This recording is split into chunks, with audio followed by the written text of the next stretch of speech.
मनीष सिसोदिया वो शिक्षा मंत्री हैं जिन्होंने पिछले 8 साल में दिल्ली के सरकारी स्कूलों का कायापलट किया है। मनीष सिसोदिया वो शिक्षा मंत्री हैं जिन्होंने दिल्ली के 20 लाख गरीब बच्चों को एक अच्छा भविष्य दिया है। मनीष सिसोदिया वो शिक्षा मंत्री हैं जिन्होंने, जब पूरे देश में हर व्यक्ति ये मानता था कि सरकारी स्कूल में अच्छी पढ़ाई नहीं हो सकती, जब हर व्यक्ति ये मानता था कि गरीब बच्चों को अच्छा भविष्य नहीं मिल सकता, मनीष सिसोदिया वो व्यक्ति हैं जिन्होंने पूरे देश का कॉन्फिडेंस सरकारी स्कूल सिस्टम में बढ़ाया है। मनीष सिसोदिया वो शिक्षा मंत्री हैं जिन्होंने सैकड़ों गरीब बच्चों को आईआईटी जेईई भेजा है। मनीष सिसोदिया वो शिक्षा मंत्री हैं जिन्होंने गरीब लड़के लड़कियों को देश के बड़ी बड़ी यूनिवर्सिटियों में और मेडिकल कॉलेजेस में भेजा है। आज भारतीय जनता पार्टी कह रही है, फ्रीडम ऐप से सीखकर आप चॉकलेट बनाते हैं क्या? अगर ऐसा है तो आप अपने चॉकलेट्स को 1 करोड़ फ्रीडम ऐप के जो ग्राहक हैं उन्हें बिना किसी खर्चे के आप उसे बेच सकते हैं। कि मनीष सिसोदिया ने 10,000 करोड़ रुपए का घोटाला किया है। मैं भारतीय जनता पार्टी से यह पूछना चाहती हूं, कहां है ये 10,000 करोड़ रुपए जो आप कह रहे हैं कि उन्होंने घोटाला किया है? मैं पूछना चाहती हूं भारतीय जनता पार्टी से, उनके घर में मिले क्या 10,000 करोड़ रुपए? उनके बैंक में मिले क्या 10,000 करोड़ रुपए? उनके किसी रिश्तेदार के घर में मिले क्या 10,000 करोड़ रुपए? कोई बेनामी संपत्ति मिली मनीष सिसोदिया की? उनके पैतृक गांव में कुछ मिला क्या? 1 साल की इन्वेस्टिगेशन के बाद भी सीबीआई, ईडी 500 अफसर लगाने के बाद भी ये प्रमाण देश के सामने नहीं रख पाई कि मनीष सिसोदिया ने 1 रुपए का भी भ्रष्टाचार किया है। लेकिन आज मनीष सिसोदिया की ये गिरफ्तारी किसी सरकारी पॉलिसी से नहीं जुड़ी हुई। आज मनीष सिसोदिया की ये गिरफ्तारी किसी जांच से नहीं जुड़ी हुई। आज मनीष सिसोदिया की ये गिरफ्तारी आम आदमी पार्टी की और अरविंद केजरीवाल की बढ़ती हुई लोकप्रियता से जुड़ी हुई है। आज मनीष सिसोदिया की गिरफ्तारी आम आदमी पार्टी के दिल्ली मॉडल, आम आदमी पार्टी ने जो शिक्षा में काम किया, आम आदमी पार्टी ने जो स्वास्थ्य में काम किया, आज उसका जो डंका पूरी देश में, पूरी दुनिया में बज रहा है, आज दिल्ली के बच्चों को एक अच्छा भविष्य देने का खामियाजा मनीष सिसोदिया भुगत रहे हैं।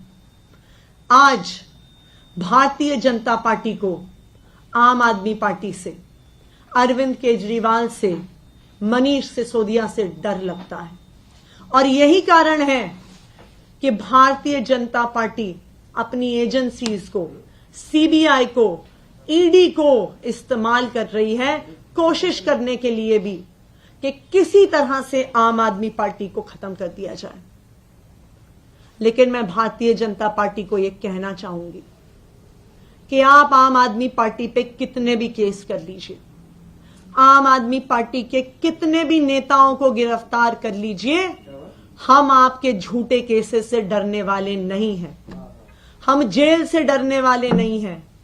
आप हमें फांसी पे टांग दो, हम उससे डरने वाले नहीं हैं। आज आपने एक मनीष सिसोदिया को गिरफ्तार किया है, उस गिरफ्तारी से 1000 मनीष सिसोदिया इस देश में पैदा होंगे जो इस देश के बच्चों को अच्छा भविष्य देने के लिए, इस देश की राजनीति सुधारने के लिए काम करेंगे। और मैं भारतीय जनता पार्टी को और प्रधानमंत्री नरेंद्र मोदी जी को यह याद दिलाना चाहूंगी कि आप दुनिया का इतिहास देखिए, आप देश का इतिहास देखिए। जब जब तानाशाही ने सत्य को दबाने की कोशिश करी है, तब सत्य के लिए लड़ने वाले और मजबूत हुए हैं और आगे बढ़े हैं। और आज मैं भारतीय जनता पार्टी को यह कहना चाहती हूं कि आज आपने दिल्ली के शिक्षा मंत्री मनीष सिसोदिया जी को गिरफ्तार किया है, पर आपकी इसी तानाशाही की वजह से आपकी इस सत्य को दबाने की राजनीति की वजह से सत्य और मजबूत होगा। और भारतीय जनता पार्टी वालों ये याद रखो, यही मनीष सिसोदिया आने वाले समय में देश के शिक्षा मंत्री बनेंगे। यही आम आदमी पार्टी भारतीय जनता पार्टी का काल बनेगी और यही आम आदमी पार्टी इस देश में भारतीय जनता पार्टी की इस तानाशाही को खत्म करेगी। धन्यवाद। आगे की क्या रणनीति रहेगी? क्या आम आदमी पार्टी का शेयर आगे रहेगा? आतिशी एक एक करके सवाल ले लेते हैं। आप पूछ लीजिए मोहित जी पहले। मैम, ये जो पूरा मामला है उसमें आरोप ये भी है कि सबूतों को नष्ट। तो आतिशी को आप सुन रहे थे, कह रहे हैं झूठे मामलों से हम डरने वाले नहीं है। सिसोदिया को फर्जी केस में गिरफ्तार किया गया है। मनीष सिसोदिया को गिरफ्तार करके दिल्ली के बच्चों के भविष्य को अंधकार में डाला गया है। लोकतंत्र के लिए काला दिन है। बीजेपी सीबीआई ईडी का इस्तेमाल करती है। बीजेपी आम आदमी पार्टी को खत्म करना चाहती है, लेकिन आम आदमी पार्टी बीजेपी का सफाया करेगी। झूठे मामलों से आम आदमी पार्टी वाले लोग डरने वाले नहीं हैं। सिसोदिया भविष्य में देश के शिक्षा मंत्री बनेंगे। सिसोदिया को फर्जी मामले में गिरफ्तार किया गया है। लोकतंत्र के लिए काला दिन है। बीजेपी आम आदमी पार्टी से डरती है, इसलिए बीजेपी सीबीआई ईडी का इस्तेमाल करती है। आम आदमी पार्टी के प्रेस कॉन्फ्रेंस में आतिशी आरोप लगा रही थी। हमारे साथ तमाम बने हुए रिपोर्टर्स जो कि एक एक जानकारी आप तक पहुंचा रहे हैं। अतुल, मैंने आपसे पूछा था कि अब आगे क्या होगा, आगे की कार्रवाई क्या रहने वाली है अब इसके बाद? बिल्कुल, देखिए अब जिस तरीके से शाम के 7 बजे मनीष सिसोदिया की गिरफ्तारी सीबीआई ने की है, कम से कम 14 दिन का रिमांड जो है वो जांच एजेंसी जो है वो जो स्पेशल कोर्ट है वहां पर मांगेगी, क्योंकि एक लंबी पूछताछ जो है वो मनीष सिसोदिया से सीबीआई करना चाहेगी। तो पूरा जो मैक्सिमम रिमांड इस पूरे केस के अंदर है वो 14 दिन का जांच एजेंसी को मिल सकता है। तो वही पूरा रिमांड जो है वो सीबीआई, जब कल कोर्ट में सीबीआई की स्पेशल कोर्ट में पेश किया जाएगा तब वो रिमांड मांगेगी।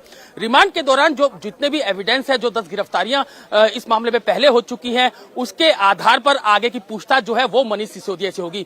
यहां पर विवेक, सबसे इंपॉर्टेंट बात यह है कि एक पूरी पैरेलल इन्वेस्टिगेशन जो है वो प्रवर्तन निदेशालय यानी कि ईडी भी इस पूरे मामले के अंदर कर रही है। तो माना यह जा रहा है, जो सोर्सेज हमारे कह रहे हैं कि जब इस पूरे मामले के अंदर सीबीआई की इन्वेस्टिगेशन पूरी हो जाएगी तो ईडी भी इस पूरे मामले के अंदर मनीष सिसोदिया को अपने रिमांड पर ले सकती है, कोर्ट के अंदर पेश कर सकती है। ईडी की जब इन्वेस्टिगेशन खत्म हो जाएगी तो उसके बाद सीबीआई की जब इन्वेस्टिगेशन खत्म हो जाएगी तो ईडी भी रिमांड की मांग जो है वो मनीष सिसोदिया की कर सकती है। लेकिन जिस तरीके से जो आरोप लगातार लग रहे हैं कि सीबीआई जो है वो जानबूझ के इसके अंदर गिरफ्तारी की गई, जैसे मैंने पहले बताया कि जो चार्जशीट है वो उसी के खिलाफ फाइल की जाती है जिसको गिरफ्तारी जो है वो जांच एजेंसी करती है।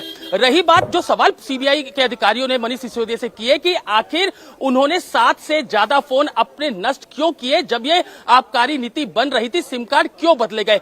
मैं एक इंपॉर्टेंट बात यहां पर विवेक और बताना चाहूंगा कि जितने भी आरोपी है, जो 32 जो संदिग्ध भूमिका में है इस पूरी आबकारी नीति के अंदर, जिसमें अफसर हैं, बड़े बड़े जो शराब कारोबारी हैं, इसके अलावा जो मंत्री हैं, टोटल 170 फोन नष्ट किए गए या फिर उन्हें चेंज किया गया। इसके अलावा 50 से ज्यादा सिम चेंज किए गए।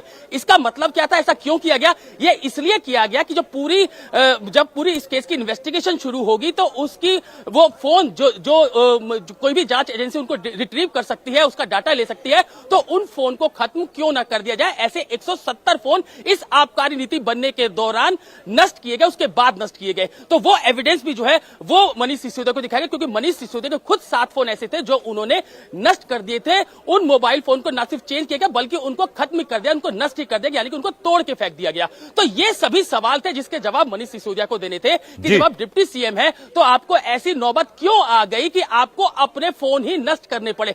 जवाब कोई नहीं था। यही कारण रहा कि जो पूरा घोटाला है, जिस तरीके से जो पूरी इन्वेस्टिगेशन में सामने आया था, ईडी की जो पहले इन्वेस्टिगेशन थी वो भी। फ्रीडम ऐप से सीख कर आप चॉकलेट बनाते हैं क्या? अगर ऐसा है तो आप अपने चॉकलेट्स को 1 करोड़ फ्रीडम ऐप के जो ग्राहक हैं उन्हें बिना किसी खर्चे के आप उसे बेच सकते हैं। सीबीआई के अधिकारियों के पास थी, तो पूरा मनी ट्रेल। बिल्कुल अतुल, चलिए बने रहिए आप हमारे साथ। कुमार सोनू भी हमारे साथ जुड़ गए। कुमार, जरा आप ये बताएं कि अभी हमने देखा आतिशी मरलेना और तमाम जो दिग्गज नेता हैं आम आदमी पार्टी के, वो एक के बाद एक प्रेस कॉन्फ्रेंस कर रहे हैं, प्रेस को संबोधित कर रहे हैं। अब आगे की स्ट्रैटेजी क्या रहने वाली है आम आदमी पार्टी की? देखिए, बिल्कुल आम आदमी पार्टी इस वक्त अटैकिंग मूड में है, खासतौर पर बीजेपी को लेकर और केंद्र सरकार को लेकर, क्योंकि आम आदमी पार्टी की शुरुआत से इस बात को लेकर कहती आई है कि जो केंद्र सरकार है वो सीबीआई का इस्तेमाल कर रही है आम आदमी पार्टी के खिलाफ। तो फिलहाल अब ये लड़ाई जो है राजनीतिक हो गई है, बीजेपी वर्सेस आम आदमी पार्टी हो गई है। फिलहाल कल भी जो है आप मेरे पास एक खबर आ रही है वो ये कि दिल्ली के तमाम जो डीसीपीज हैं, जो जिले के डीसीपी हैं, उन्हें ये कह दिया गया है कि किसी भी स्तर पर लॉ एंड ऑर्डर की सिचुएशन नहीं बिगड़नी चाहिए और खासतौर पर यह कहा गया है कि ब्लॉक लेवल पर, वार्ड लेवल पर और असेंबली लेवल पर जो प्रदर्शन होंगे। ठीक है कुमार सोनू और साथ साथ अतुल भाटिया, आप नजर बनाए रखें, जैसे ही कोई और डेवलपमेंट होती है, कुछ और आपके पास अपडेट आता है, हम वापस आपके पास लौटेंगे। फिलहाल आप दोनों का बहुत बहुत शुक्रिया। इंडिया टीवी हर वक्त हर जगह डाउनलोड करने के लिए सर्च करें India TV news Google play store या ऐप स्टोर पर।